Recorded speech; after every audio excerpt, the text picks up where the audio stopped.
Hey guys, welcome to Junkyard Explorers, and today we're going to be going over and reviewing our channel project, a 1987 Ford Thunderbird.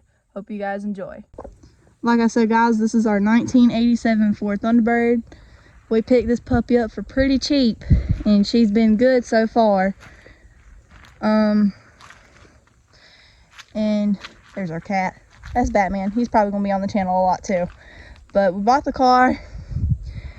Come to find out, the car was owned in both the Carolinas, and I have all the information on the inside of the car. For a while, this thing was in the South Carolina, and then it went to the North Carolinas, and we picked her up pretty cheap. It's got the 5.0 V8, 4-speed AOD transmission, automatic transmission. And for the car, it actually has 133,000 miles, I believe. Interior, it does have a cracked windshield, which we're going to go over that and get that fixed. And let's see, I believe it's got this thing's so hard. Yeah, we got 133,000 miles, and she's really good. We've had to replace the transmission in it and the other typical things, but other than that, it's a good car. This is going to be our channel project. All right, like I said, this has got the 5.0 V8. Ooh, this is kind of hard to do one-handed. Mine's a little dirty because it needs valve cover gaskets. I got to do a distributor on this car. It's pretty much bone stock. Haven't really done anything to it, but this will be something we'll majorly hit on the channel. But here, I'll crank it up for you so you can hear exactly what the motor sounds like.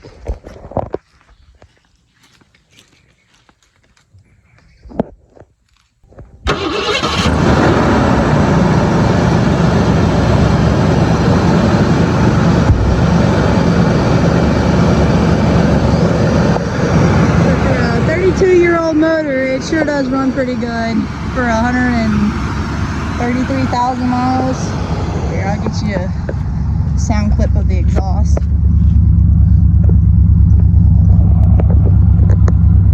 It's pretty decent, pretty healthy for its age. I have the original keys. Something we're gonna have to work on is this fuel gauge. Earlier when I cranked it up, it said it had 12 gallons, and now it says it has 4. Roll pressure is excellent.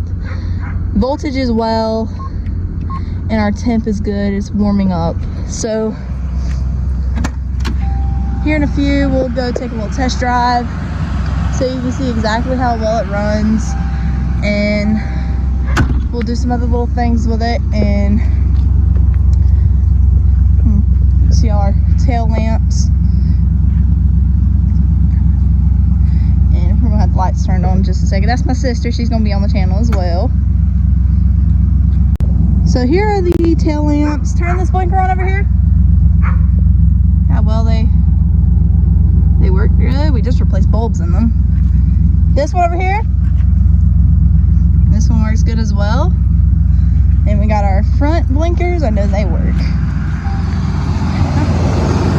Front corner's working. Front headlights are working. Turn this off. See, that'll work.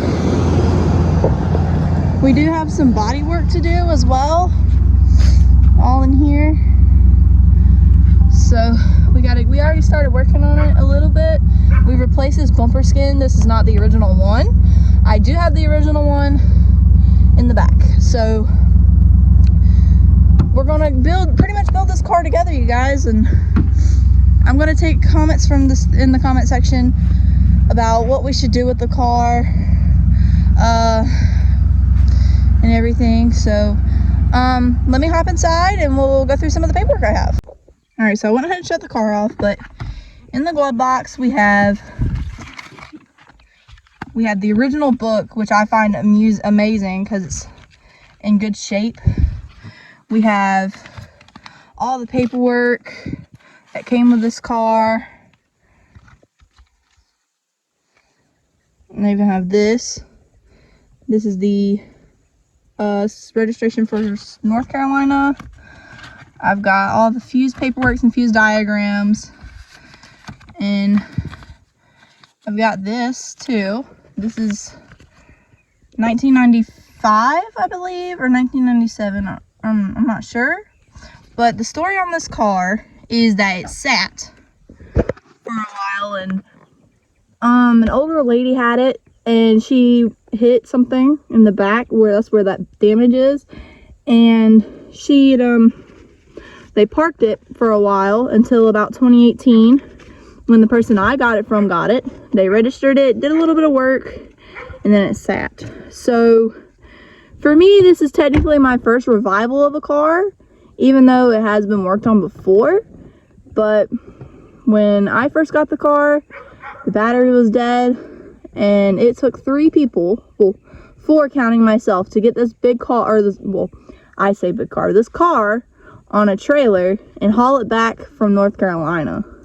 And it was about a 5-hour trip there, 5-hour trip back, about an hour to load. But yeah, it was really, it was fun, so to say. But we're going to do a little test rip, and we'll go over a few more things, and that'll be it. All right, guys, we're taking our test drive, and as you can see on our speedometer here, our speedometer is a little off. It's because it doesn't have the correct set of tires on it, but we are off, and we are doing our little test drive. It's shifting like it should, and she's doing exactly what she needs to be doing, and it has excellent pickup for a 34-year-old car. I know earlier I said this engine was 32 years old, but it's really a 34-year-old motor and transmission. Not really transmission. The transmission was just rebuilt in this car. But if you give us just a second, we'll stop up here and give you a little burnout. So be ready for that.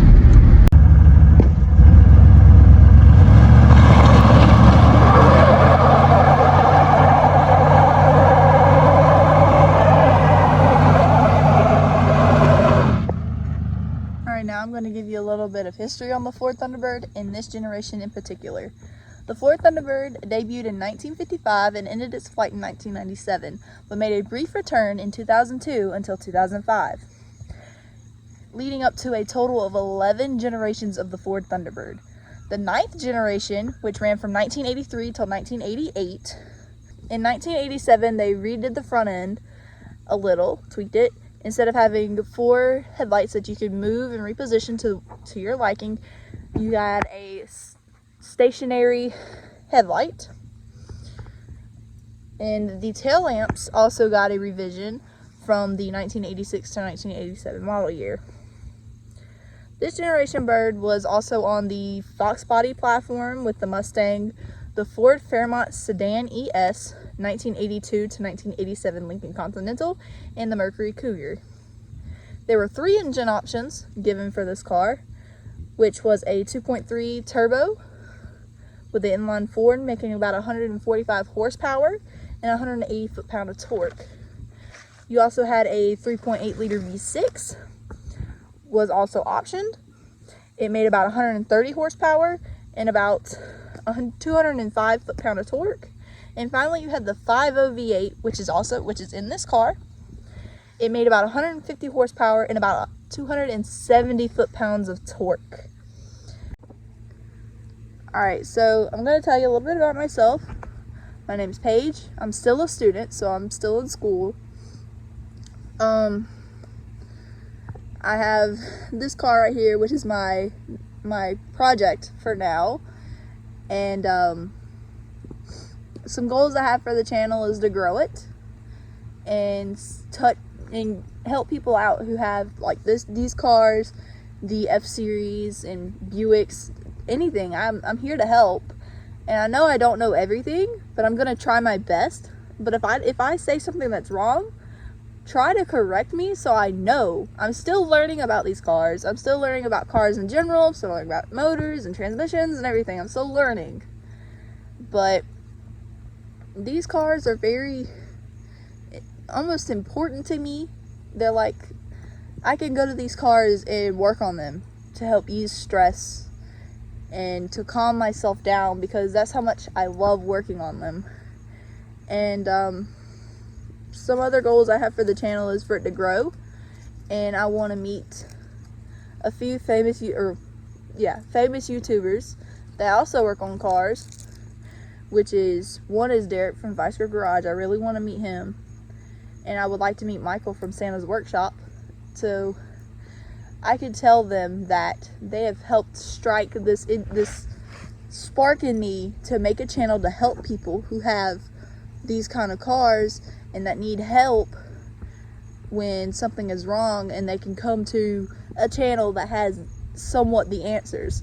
I know sometimes I'll probably say stupid stuff or do stupid things, but that's mainly for entertainment purposes. Like I said, I don't know everything, and I'm kind of stupid sometimes when it comes to cars. Sometimes I'll say things that are wrong, or I'll do something that's wrong, and then I'll catch myself and redo it.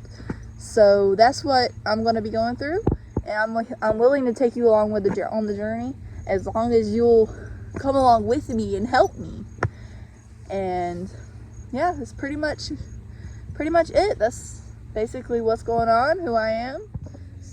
So that's where I'm going to end the video here, guys. Come back next week for another episode of Junkyard Explorers, and always stay safe out there and keep yourself well.